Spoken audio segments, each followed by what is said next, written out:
கோவை அந்த பாலியல் இஷ்யூ முடிஞ்சு இன்னும் அந்த ஈரம் கூட காயலை அப்படின்னு சொல்லலாம்.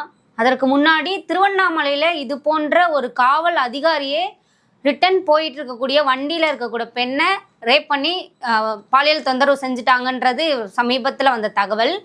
இப்போ திண்டிவனம் பக்கத்தில் ஒரு பள்ளி மாணவியை காவல்துறை அதிகாரியே சீரழிச்சிருக்காரு சார். இந்த நிகழ்வை பற்றி விரிவாக சொல்லுங்கள் சார். திண்டிவனத்தில் இது நடந்தது. திண்டிவனம் பக்கத்தில் அவர் பிரம்மதேசம் காவலர் இளங்கோ தான் இந்த அட்டுழியத்தை செய்தவர். கடந்த 10ஆம் வகுப்பு மாணவியும் 12ஆம் வகுப்பு மாணவனும் 2 பேரும் வீட்டுக்கு தெரியாமல் நண்பர் அவர் 2 பேரும் பைக் எடுத்துகிட்டு மெட்ராஸ் வந்துடுறாங்க.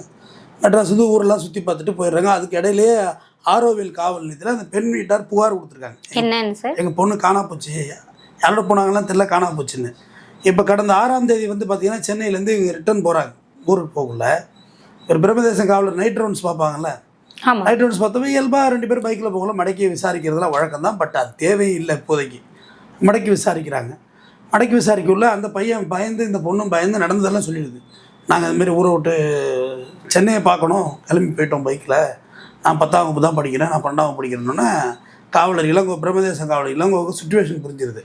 இவங்க வீட்டுக்கும் போக முடியாது, கேட்கவும் மாட்டியாது. எங்கே திருடனுக்கு தேல் கொட்டின மாதிரி மாட்டிக்கிட்டாங்க இவங்கிற மாதிரி முடிவு எடுத்துகிட்டு அந்த பையன் என்ன சொல்கிறாரு, நீ கிளம்புடா, நீ வீட்டுக்கு போடா, நீ பேசாமல் நான் இந்த பொண்ணை வந்து ஸ்டேஷனுக்கு கூட்டிகிட்டு போகிறேன்ருக்காரு. அந்த பையன் எவ்வளோ போராடி இருக்கான். ஸ்கூல் பையன் தானே, எவ்வளோ நேரம் ஃபைட் பண்ண முடியும் இவர்கிட்டலாம் இந்த மாதிரி அரக்கன்ட்ட. உடனே இல்லை அதெல்லாம் உனக்கு தெரியாது, கேஸ் போட்டு தான் ஆகணும், ஆச்சா பூச்சான்னு சொல்லி அவர் காவல் நிலையத்துக்கு அழைச்சிட்டு போகிறோன்னு சொன்னோன்னே இந்த பையன் இவனை விரட்டி விடுறாரு. இவன் போயிடுறான் பைக்கில். இந்த பொண்ணை பைக்கில் அழைச்சிட்டு போகலையே, யாரும் இவர் பிரம்மதேசம் இளங்கோ அழைச்சிட்டு போகிறாருல பிரம்மதேசம் காவலர், பைக்கில் போகல பின்னாடி கையை விட்டு சீண்டல் பண்ணியிருக்காரு. பாலியல் சீண்டல்ன்றது தலையை திருப்பி முத்தம் கொடுக்க எல்லாம் முயற்சி பண்ணோன்னா அந்த பொண்ணு என்ன சொல்லியிருக்கு, நீங்கள் இதுமாதிரி பண்ணிங்கன்னா பைக்கிலேருந்து கீழே குதிச்சிருவேன். ஏன்னா அதுக்கு டார்ச்சர் தாங்கலை. நமக்கு பைக்கை நிப்பாட்டுன்றதுக்கு நிப்பாட்டலை. அப்போன்னு பைக்கிலேருந்து கீழே குதிச்சிருவேன்னொன்னே சீண்டல் நிப்பாட்டிட்டு வா சரி ஸ்டேஷனுக்கே போகலாம் வான்னு அழைச்சிட்டு போயிருக்காரு. ஸ்டேஷனுக்கு பக்கத்தில் ஒரு பாழடைஞ்ச பங்களா ஒன்று, பாழடைஞ்ச பழைய ஆள் ஒரு பங்களா. அந்த பங்களாவில் போயிட்டு இந்த பொண்ணை வந்து பாலியல் சீண்டலில் இறங்குறாரு.